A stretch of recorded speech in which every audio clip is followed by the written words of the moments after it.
Good morning students. आज हम लोग क्लास 12th के इंग्लिश का first lesson a girl with basket की स्टडी करेंगे। जैसा कि हमने इसकी स्टोरी पहले आपको बता दी है, अब हम हिंदी अर्थ और इंग्लिश एक्सप्लेनेशन के साथ उपस्थित हुए हैं।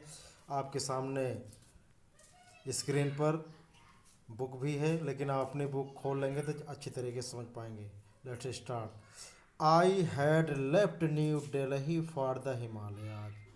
राइटर कहता है कि मैंने हिमालय की यात्रा के लिए नई दिल्ली से चढ़ पड़ा। लेखक कहता है मैं नई दिल्ली से हिमालय के लिए चल पड़ा। I was going as far as Bareilly by train and then by car to Ranikhet. लेखक कहता है मुझे दिल्ली से बरेली तक बाई ट्रेन जाना था। उसके उपरांत आगे की यात्रा वहाँ से रानीखेत तक हमें जो है बाई कार करनी थी। Ranikhet and old British army hill station located on 6,000 foot ridge opposite a 120 mile stretch of snow capped Himalayas. तो आइए रानीखेत क्या है उसके बारे में आगे बता रहा है। रानीखेत एक पुरानी ब्रिटिश आर्मी की छावनी रही है जो बर्फ से ढकी हुई 120 फुट 120 मील फैली हुई हिमालय के सामने 6,000 फुट की ऊंचाई पर ऊंची पहाड़ी पर स्थित एक स्थान है जिसका नाम रानी खेत है। वहाँ पे मुझे जाना है। तो the train was slow and it stopped at all the way stations. Writer कहता है कि जिस ट्रेन से मैं यात्रा कर रहा था वह ट्रेन बहुत ही धीमी चल रही थी एंड जितने भी स्टेशन पड़ते से सभी पर वह रुक रही थी। At every stop I swung open the door of my compartment and walked on the platform. Writer कहता है कि प्रत्येक स्टॉप पर मैं अपने डिब्बे का दरवाज़ा खोल देता था और प्लेटफार्म पर चहलकदमी करता था। ये तो हुआ हिंदी अर्थ। इंग्लिश एक्सप्लेनेशन देखिए। फर्स्ट ऑफ रेफरेंस इसका आप कैसे लिखेंगे, तो रेफरेंस लिखेंगे this passage has been taken from the lesson a girl with a basket written by William C Douglas. William C Douglas was a judge of the Supreme Court of the United States of America। तो ये हो गया आपका एक reference. और context इसका होगा कि the writer William C Douglas visited India in 1950। He traveled from New Delhi for the Himalayas. At that time, India was suffering from the refugee problems. Because of that, India got freedom and in 1947, and there was a communal rights. So many peoples had lost their houses, their properties, and they were compelled to live in the at the open places. So the situations, the sights that were seen by the writer is described in this paragraph. आप इसका explanation देखिए। I had left new Delhi for the Himalayas. The writer tells us that he had started his journey for the Himalayas from New Delhi. He traveled to Bareilly by train and after that from Bareilly to Ranikhet by car. The Ranikhet was a British Army hill station which was situated 6,000 foot on a mountain opposite the Himalayas. The writer also tells us by that train, by which train he was traveling. The train was very slow. It stopped almost all stations in the way. The writer tells us when the train stopped, he opened the door of his compartment of his coach and he walked and walked and moved on the platform and talked to the people. He wanted to know about the people, about the rural India, about the real India. So this is the explanation of this paragraph. And now second paragraph, the platforms were packed with people, Sikhs, Muslim, Hindus, soldiers, merchants, priests, porters, beggars, hawkers. Writer आगे जब platform पे उतरता है तो platform पर सिखों, मुसलमानों, हिंदुओं, सिपाहियों, व्यापारियों, पुजारियों, कुलियों, भिखारियों और फेरी लगाने वाले व्यक्तियों की भीड़ जमा थी। तो पूरे स्टेशन पर बहुत ही क्राउड था, उनमें सभी प्रकार के व्यक्ति थे, सभी धर्मों के व्यक्ति थे, हर वर्ग का व्यक्ति था। तो इस तरीके से राइटर जब प्लेटफार्म पर उतरता था तो इस तरीके की सिचुएशन, इस तरीके का दृश्य वो देखता था। Almost every one was barefoot and dressed in loose white garment. Writer हमें कहता है कि प्रायः प्रत्येक व्यक्ति नंगे पैर था और सभी ढीले ढाले सफ़ेद कपड़े पहने हुए थे। I would ask at least 3 people before I could find one who spoke in English। Writer कहता है पहले मैंने कम से कम 3 व्यक्तियों से बात की, 3 व्यक्तियों से मैं पूछता था, तब जा कर के मुझे उनमें से एक व्यक्ति को अंग्रेजी बोलने वाला पाता था। फिर आगे बढ़ता है, we would talk world affairs and every major topic the news of the day produced। जब राइटर को इंग्लिश स्पीकिंग करने वाला व्यक्ति मिल जाता था तो उसके साथ हम लोग क्या करते थे, हम लोग संसार के मामलों और उस दिन के समाचारों के मुख्य शीर्षकों पर बात करते थे। In this way, I was trying to get a feel of the pulse of the nation, checking opinion against official attitudes and reports। इस तरीके से राइटर कहता है, इस तरीके से मैं भारतीय समाज की नब्ज टटोलने का प्रयास कर रहा था और अपनी अमेरिकी सरकार के दृष्टिकोण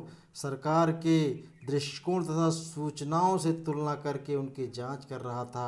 अर्थात मैं जानने की यह कोशिश कर रहा था कि भारत के लोगों की भावनाएं क्या हैं और सरकार के बारे में उनका क्या विचार है।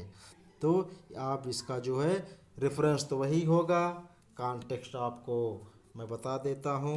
कॉन्टेक्स्ट आप चाहे नोट कर सकते हैं चाहे देख सकते हैं। तो इसका कॉन्टेक्स्ट है, the author was travelling by train to Bareilly. The train stopped at every station. The author talked on platform at every station. The author walked on platform at every station. Every platforms were full of people. The platforms were overcrowded. There are a number of people. Their condition was not very good। ये आपका हो गया context. Explanation देखिए पूरे paragraph का। The author saw the platform of the station was full of people. The people belong to different religions. Some of them were Sikhs, some of them were Muslims and Hindus.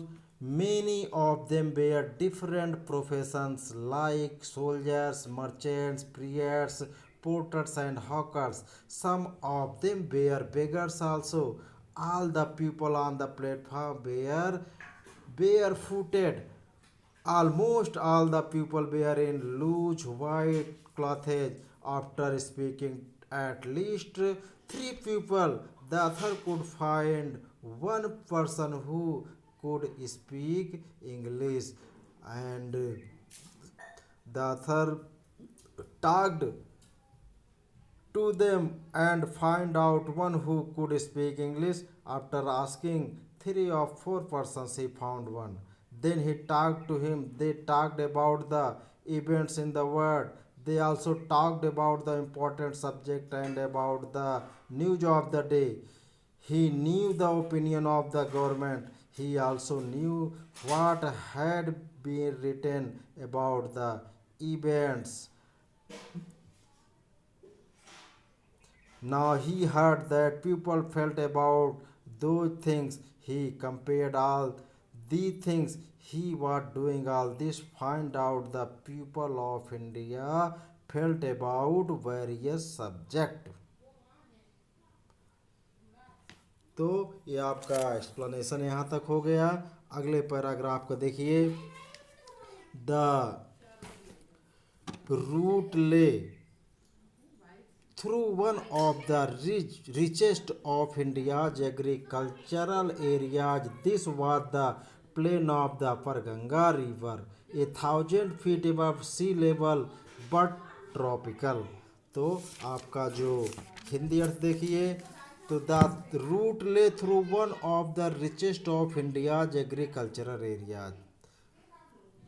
जो मैं रानी खेत की तरफ बढ़ रहा था, तो हाँ, तो राइटर कहता है जिस रास्ते से मैं जा रहा था वह बहुत ही कृषि प्रधान देश था। This was the plain of the upper Ganga river, यह ऊपरी गंगा का मैदानी भाग था। तो 1,000 फीट एबव सी लेवल, जो 1,000 फुट समुद्र तल से ऊंचा था। बट ट्रॉपिकल, लेकिन कैसा था? ट्रॉपिकल था। ट्रॉपिकल मीन्स होता है गर्म, उष्ण कटिबंधीय क्षेत्र था, गर्म क्षेत्र था। तो इस तरीके से आगे देखें, the Ganga was brown silt, Ganga का पानी एकदम भूरा हो चुका था, उसमें मिट्टी के कण ब्राउन ब्राउन बह रहे थे। स्वॉलन विथ फ्लड वाटर्स, तो गंगा में बाढ़ आई थी और नदी के बाढ़ के पानी से उमड़ रही थी। It's overflow in inundating thousands of acres of rice, अपने बाढ़ के पानी से हजारों एकड़ चावल के खेतों को डुबा दिया था। To the north were jungles great expanses of grass higher than a man's head and unbroken except for an occasional clump of trees, the home of tigers, elephants, pythons and cobras। तो आगे कहता है, कभी writer कहता है कि तो इसके उत्तर में जंगल थे जहाँ दूर दूर घास का क्षेत्र फैला हुआ था, और घास इतनी बड़ी थी कि आदमी की शीर्ष के ऊंचाई से भी बड़ी थी, ऊंची थी। इसमें कहीं कहीं जंगलों में झुरमुट थे, पेड़ों के झुरमुट थे। इन जंगलों में जंगली जानवर रहते थे, चीते, हाथी, अजगर और विषैले सांप रहते थे। तो इस तरीके से आगे कहता, everywhere else there was flat land running to the horizon. इसके अलावा सभी जगह समतल मैदान थे जो क्षितिज तक फैले दिखाई पड़ रहे थे। क्या था? But dotted here and there by the sacred banyan tree, rows of pakar trees shaped like elm and having thick twisted trunks। लेकिन बीच बीच में क्या था? लेकिन बीच बीच में कहीं पवित्र बरगद या पाकर के वृक्षों की कतारें थी। ये एक इल्म, एक प्रकार के पेड़ थे की तरह के आकार के वाले वृक्ष थे जिनके तने मोटे और ऐंठे हुए थे। Hot humid air was moving in from the south west, south west दक्षिण पश्चिम की ओर से गर्म और नम हवा बह रही थी।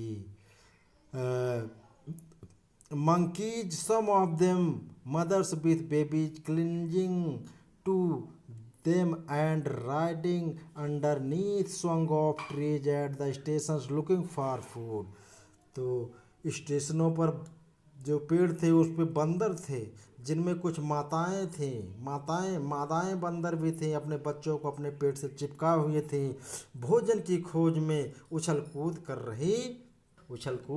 कर रहे थे, स्टेशन पे खाने की तलाश में आ जा रहे थे। The villagers be passed the villages be passed had walls made of mud mixed with water and cow dung. जिस मार्ग से हम गुजर रहे थे उसके आसपास के जो गांव थे उनमें जो घर थे उन घरों की दीवारें पानी और गोबर की मिट्टी से मिली बनी हुई थी। तो दियर पीक्ड रूफ्स बेयर थैज्ड, उनकी छतों पर जो छप्पर थे जिन पर आर पार बांस के बल्ली से बंधे हुए घास के बंडल लगे हुए थे। That day the pumpkin vines that grew over them were in bloom, उन दिनों कद्दू की लताएं विकसित होकर उन पर फैली हुई दिखाई पड़ रही थी। Trailing streaks of yellow but drape walls, कद्दू की बेल पर खिले फूलों के पीले रंग की धारियां धरती पर फैली हुई थी। ये होगा आपका यहाँ तक। फिर उसके